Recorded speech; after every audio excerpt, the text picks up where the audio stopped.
तो जितना भी मैंने लॉस किया था अपना 2023, 2024 में, वो मैंने 2025 में कैसे रिकवर किया है, वो सारा रोड मैप मैं आपको बताता हूँ। और जो रोड मैप मैं बताने वाला हूँ वो मैंने खुद फॉलो किया था। सिर्फ 2 महीने, 2-3 महीने के अंदर अंदर ही मैं प्रॉफिटेबल बन गया था। जो मैंने अपना 2-2.5 लाख का लॉसेस मैंने किए थे। आई नो 2-2.5 लाख रुपए स्टॉक मार्केट में बहुत बड़ी अमाउंट नहीं है, लेकिन लॉसेस तो लॉसेस होते हैं बॉस, है ना। तो इस वजह से मैंने जितना भी 2-2.5 लाख रुपए का लॉस मैंने किया था, वो मैंने कैसे रिकवर किया था, वो सारी चीज़ें मैं आपको इस वीडियो में बताऊंगा। जो फालतू की चीज़ें हैं वो मैं अवॉइड करूँगा। जो भी चीज़ें हैं बिल्कुल एकदम क्लियर, बिल्कुल देसी स्टाइल में बताऊंगा। लाइक कोई फैंसी वर्ड्स का यूज़ नहीं करूँगा। आप ट्रेडिंग में तुम्हें पता होगा कि बहुत सारे लोग फैंसी वर्ड्स का यूज़ करते हैं, ऐसे वर्ड जो इसको हम बिल्कुल सिंपल भाषा में, देसी भाषा में बता सकते हैं, लेकिन फिर भी वो जानबूझ के अपने आप को कुछ ओवर दिखाने के लिए होता है ना कि वो फैंसी वर्ड्स का यूज़ करते हैं। फैंसी वर्ड्स का यूज़ बिल्कुल नहीं करूँगा। बिल्कुल जितना सिंपल सोबर रखूँगा, जितना तुमने प्रैक्टिस किया होगा, आराम से अच्छे से बिल्कुल समझाऊंगा A to Z। तो इस वीडियो को पूरा देखना। सबसे पहले क्या होता है कि हमारी जब भी हम ट्रेडिंग शुरू करते हैं, हमारी फेजेस होते हैं कुछ ट्रेडिंग के भी। वो फेज कैसे होते हैं? सबसे पहले आपको आता है, ट्रेडिंग में आप आए, आपने जो है अपना कैपिटल लगाया मार्केट में, मार्केट आपको पैसा देता है, आपको अच्छे रिटर्न्स बना के देता है। आप सोचते हो कि यार यही सब चीज़ तो मुझे जाननी थी, यही था बेस्ट जो मुझे जानना था। लेकिन जो है आप, अगर मैं 10,000 रुपये लगा के हर दिन मैं 5-5 हज़ार रुपये कमा रहा हूँ, तो इसका मतलब ये है कि मैं करोड़पति बन जाऊँगा 1 साल बाद। ऐसा ही कुछ माइंडसेट मेरा भी था। अब इसके बाद क्या हुआ देखो कि जैसे ये चीज़ें होने लगी, उसके बाद मैंने क्या करा, मैंने मार्केट में अपना बड़ा कैपिटल लगा दिया। बड़ा कैपिटल लगाने के बाद सारा चीज़ें गलत चली गई। मतलब मार्केट में जितना पैसा मेरे को दिया था मार्केट ने, उतना ही पैसा वो वापस ले गया, इनफैक्ट उससे भी ज़्यादा ले गया। पहला फेज़ होता है हमारा, उसको बोलते हैं लर्निंग फेज़। लर्निंग फेज़ का दूसरा नाम हो गया लूजिंग फेज़। लूजिंग फेज़ में इसलिए बोल रहा हूँ क्योंकि मार्केट ने जो आपको दिया था शुरू में, सबको देता है, और ये इसको मैं किस्मत बोलूँगा या जो भी बोलूँगा, सबको देता है। तो उसके बाद वो सारा ले गया पैसा, ठीक है। अब पहला फेज़ हमारा ये होगी लूजिंग फेज़। दूसरा फेज़ होता है मार्केट में, वो होता है ब्रेक इवन फेज़।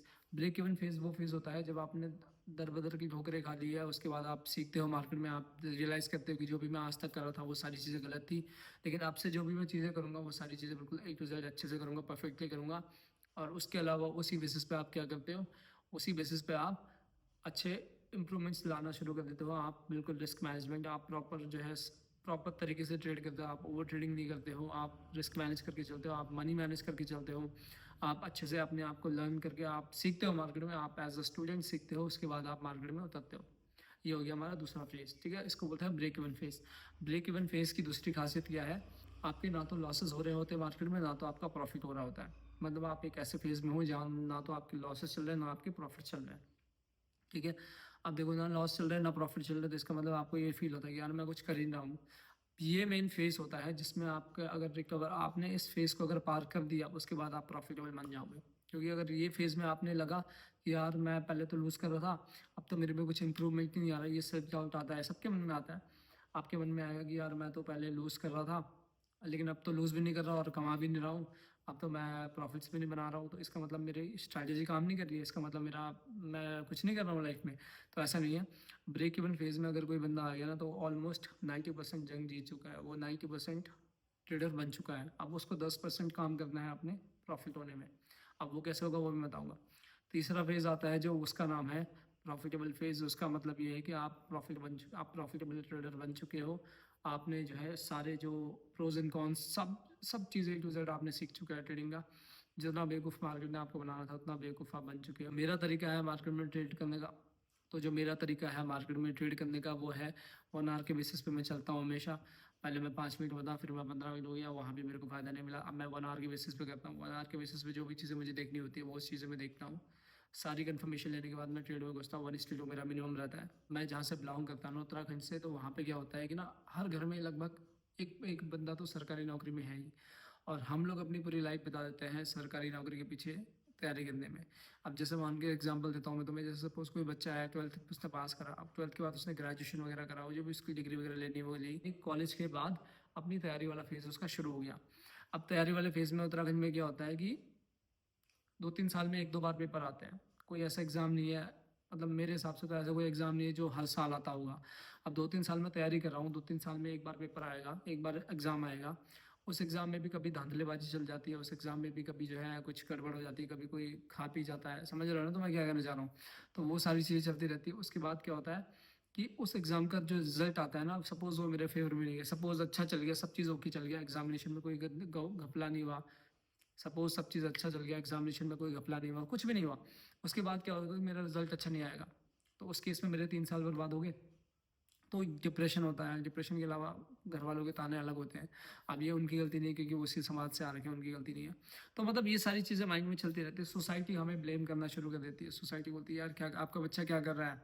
मेरा बच्चा तो नौकरी लग गया, मेरा बच्चा तो नोएडा में जॉब कर रहा है, मेरा बच्चा तो यहाँ जॉब कर रहा है। तो सोसाइटी का थोड़ा प्रेशर रहता है घर वालों पे, तो इसीलिए घर वाले भी हमें बोलते हैं। और जैसे हम लोग जो लोग रहते हैं जो लोअर मिडिल क्लास फैमिली से आते हैं, उन पे तो बहुत ही ज़्यादा जुल्म होता है एक तरीके से। वो अपने बच्चों को फिर थोड़ा अलग तरीके से देखने लग जाते हैं। और तुम विश्वास नहीं करोगे, जब मैं तैयारी वाले फेज़ में था खुद, तो मैं घर से बाहर नहीं निकलता था क्योंकि शर्म आती थी। अगल बगल वाले पूछते थे बेटा कैसे चल रहा है, बेटा कैसे चल रही तैयारी, बेटा पेपर था तुम्हारा कैसे चला गया, कैसा गया पेपर। तो थोड़ा शर्म लगती है मार्केट में अगर हम जा रहे हैं, अगर हम 10 लोगों से मिल रहे हैं अपनी कॉलोनी में, अपनी सोसाइटी में, तो उसमें 10 लोग हमें पूछते हैं कि बेटा कैसा रहा एग्ज़ाम, कैसे चल रही तैयारी। अब 2 साल से मैं सेम ही आंसर दे रहा हूँ कि आंटी बढ़िया चल रही है, आप बताओ आप कैसे हो। आंटी बढ़िया चल रही है, अंकल बढ़िया चल रही है तैयारी। तो बढ़िया चल रही है तो भाई सिलेक्शन लेके दिखाना। मैंने जस्ट कुछ नहीं किया, मैंने अपना 12th किया और मैं ग्रेजुएट हूँ बस। उसके अलावा मैंने ना तो मैंने कोई मास्टर्स का कोर्स किया है, ना ही मैंने कोई पीएचडी वगैरह किया है, ना ही मैंने कुछ प्रोफेशनल कोर्स किया है। तो आई एम जस्ट सेइंग कि इससे मतलब नहीं पड़ता है आप क्या कर रहे हो, लेकिन आपका जो गोल्स होने चाहिए लाइफ में बड़े होने चाहिए। जैसे हम लोग बुकिश नॉलेज में ज़्यादा घुसते हैं, तो ट्रेडिंग में बुकिश नॉलेज का उतना कंसेप्ट बहुत कम है जितना हमारा प्रैक्टिकल नॉलेज का है। आप मार्केट में जितना एक्सपीरियंस करके सीखोगे, आप किताब से नहीं सीख सकते हो। किताब में आपको बस लिखी लिखाई चीज़ें आएंगी, रटे रटाई चीज़ें आएंगी, इसके अलावा कुछ नहीं आएगा। लेकिन बुकिश नॉलेज के अलावा आपको प्रैक्टिकल नॉलेज भी होना ज़रूरी है। प्रैक्टिकल नॉलेज होगी तभी जाके आप मार्केट में सस्टेन कर पाओ। और जो मेरा रीज़न था मेन लॉस का, वो था सिर्फ 3 चीज़ें क्या थी। मैं घुस गया था एफएनओ में। एफएनओ में किस चीज़ में घुस गया था? एक मैं घुसा था बैंक निफ्टी में, एक मैं घुसा था निफ्टी 50 में, एक मैं घुसा था सेंसेक्स में। ये 3 चीज़ों ने मुझे इतना खोखला कर दिया था अंदर से कि मेरे सारे लॉसेस इसमें हुए थे। मैं अपने लॉसेस को होल्ड करता था कहाँ तक, एसएल तक। मैंने जो पहले वाली वीडियो डाली ना, उसमें भी मैंने ये लिखा है कि हम ना अब किसका वेट करते हैं, हम एसएल को जाने का वेट करते हैं, लेकिन हम टारगेट का वेट नहीं करते। तो वो मेरी सबसे बड़ी गलती थी। 20,000 रुपये आ रहा है, 40 पे मेरा टारगेट है, तो 20 पे ही कट कर देता हूँ, क्या पता यही ना मिले। और एसएल मेरा होगा 10,000 का, तो मैं उसको 10,000 तक सस्टेन करता था, होल्ड करता था। गवर्नमेंट जॉब वाली मैंने जो बात बताई थी, यू नो दैट कि मैं पहले गवर्नमेंट जॉब में था। तो उस केस में क्या था कि 50,000 रुपये सैलरी थी और हमारा जो खर्चा हो रहा है, जो मेरा ट्रेडिंग का खर्चा हो रहा है, वो हो रहा है 20-30,000 रुपये। तो यार 10,000 में बंदा क्या तो करेगा, है ना। तो मेन कहने का मतलब ये है कि फोकस ऑन लर्निंग। अगर आपकी लर्निंग पे फोकस है तो ऑटोमेटिकली आप मार्केट में जाओगे। स्मॉल कैपिटल से शुरू करो, 1,000-2,000। मैं शुरू में 1-2 हज़ार से ही ट्रेडिंग करता था सीखने के लिए, वो जबकि मेरे को बेस्ट लगता था। सीखने के लिए आता था मैं मार्केट में, 2,000 रुपये लेके आया, 2,000 में मैंने सीखा और 2,000 रुपये मैंने उड़ा दिए। तो वहाँ पे मेरे को ऐसा लगता था कि मैं मार्केट में फ़ीस दे रहा हूँ, I am not depositing my complete money एक ही ट्रेड में। मैं मार्केट को 2-2 हज़ार रुपये दे रहा हूँ, बस एक ट्यूशन की तरह, एक फ़ीस की तरह। तो उस तरीके से मेरा काम चलता था। बाद में मुझे पता नहीं क्या हुआ, क्या मेरे साथ हुआ कि मैंने अपना पूरा कैपिटल एक तरीके से झोंक दिया। कभी 10,000, कभी 50,000, कभी 60,000, कभी 1 लाख रुपए। तो ऐसे ऐसे करके, पर छोड़ो वो पुरानी बातें हैं। वो मार्केट में बहुत सारी चीज़ें सीखने को मिलती है। अब मेरे पास पैसे तो थे नहीं लास्ट में कि किसको मैं रिकवर करता, तो मैंने क्या करा, फाइनल अकाउंट का सहारा लिया। फाइनल अकाउंट से एक चीज़ क्लियर हो जाती है कि आपको मार्केट में मनी मैनेजमेंट और रिस्क मैनेजमेंट सीखना आ जाता है। आप अगर 3,000 5,000 का एक अकाउंट ले रहे हो, लेट सपोज 5,000 का मेरा एक अकाउंट है, फाइनल अकाउंट सिर्फ $5,000 का, 3.5 लाख रुपए के आसपास, 3.5-4 लाख रुपए के आसपास। तो आप क्या करोगे उसमें, आप उसमें ना रूल्स फॉलो करोगे। क्योंकि अगर आप रूल फॉलो नहीं करोगे तो ऑटोमेटिकली वो अकाउंट ब्रीच हो जाएगा, आपका अकाउंट उड़ जाएगा। तो आपको वो जितनी बार वो अकाउंट उड़ेगा, आपको उतनी बार फील होगा कि यार मैं क्या कर रहा हूँ, मैं क्यों नहीं कर पा रहा हूँ, कैसे नहीं हो रहा है मुझसे। तो अगर आप 10,000 रुपये मार्केट में लगा रहे हो, उससे अच्छा ये है कि आप 10,000 के 3 अकाउंट बाई कर लो।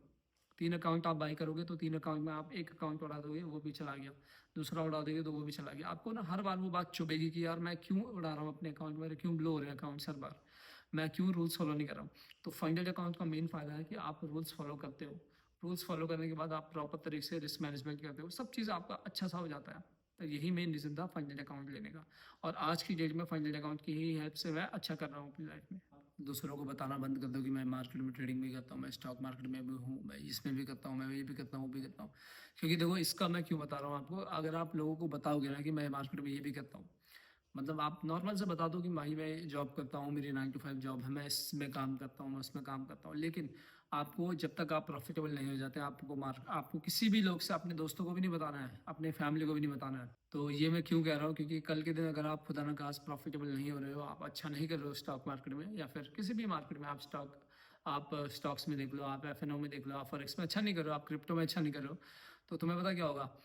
जो आपको जिसको आपने बताया था ना 2 दिन पहले कि यार मैं तो ऐसा कर रहा हूँ, अगर आपका लूज़िंग फेज़ चल रहा होगा ना, आपका ब्रेक इवन फेज़ चल रहा होगा, वो पता क्या बोलेगा? वो कहेगा कि यार कैसा चल रहा है मार्केट? तू तो बोल रहा था 1 साल में बीएमडब्ल्यू ले लूँगा, तू तो बोल रहा था 1 साल में मैं ये वाली गाड़ी निकाल दूँगा, वो वाली गाड़ी निकाल दूँगा, 1 साल में मैं करोड़पति बन जाऊँगा। कहाँ चला गया तेरा करोड़पति? They will ask you this types of question. तो सबसे बेस्ट है आप बताओ ही मत किसी को। मैं तो कहता हूँ इवन अपनी फैमिली को मत बताओ, क्योंकि मैं अपनी फैमिली को जब बताता था, मेरी मदर को मैं बताता था, तो मेरी मदर यूज्ड टू से कि बेटा आज कैसे चल रहा है? तो जब मेरा लॉस होता है मैं बोलता यार मम्मी चुप रहा है यार, कुछ नहीं हो रहा है। तो घर वाले वहाँ पे डिसअपॉइंट हो जाते हैं। तो आपको बताना ही नहीं किसी को, आप अपने आप में रखोगे बात, अपने ज़्यादा से ज़्यादा 1 दोस्त होगा, 2 दोस्त होगा जो बिल्कुल आपके क्लोज़ होगा, आपका जिगरी होगा, आप अपने पार्टनर के साथ शेयर कर सकते हो, लेकिन आप किसी को मत बताओ। ऐसे लोगों से शेयर करो जो कल के दिन आपका मज़ाक ना उड़ाएँ अगर आपका डाउन फेज़ चल रहा होगा। अगर आप उन लोगों से शेयर करोगे जो आपके डाउनफॉल में भी आपका साथ ना दे, तो उसको एक बात बताओगे ना, वो 10 को बताएगा कि तुझे पता है ये ना ऐसे कर रहा था, तुझे पता है ये ना ऐसे कर रहा था, ये मेरे को बोल रहा था कि मैं 1 साल में करोड़पति बन जाऊँगा, लेकिन देख आज इसकी हालत क्या है। तो ऐसे भी लोग होते हैं। तो ओवरऑल कहने का मतलब मेरा क्या है कि अपने लॉसेस को कट करो। कैसे आप प्रॉफिटेबल बनोगे मार्केट में? अपने लॉसेस को कट करो। अपने स्टॉप लॉस जो आपने लगाया है, वैसे तो स्टॉप लॉस लगाना है, अगर नहीं लगाते तो लगाना शुरू कर दो। अगर आप स्टॉप लॉस नहीं लगा रहे हो इस केस तो लगाना शुरू कर दो, और अगर लगा रहे हो तो स्टॉप लॉस और प्रॉफिट तक होल्ड करो। आपके अंदर इतनी हिम्मत है कि आप उसको स्टॉप लॉस तक होल्ड करके चल रहे हो, तो आपके अंदर इतनी भी हिम्मत होनी चाहिए कि आप उसको अपने टारगेट तक होल्ड करके चलो। ठीक है, तभी आप प्रॉफिटेबल हो पाओगे। यही मेन चीज़ है जो मैं आज प्रॉफिटेबल हूँ। मैंने अपने लॉसेस को कट किया है, मैंने अपने प्रॉफिट्स को होल्ड किया है।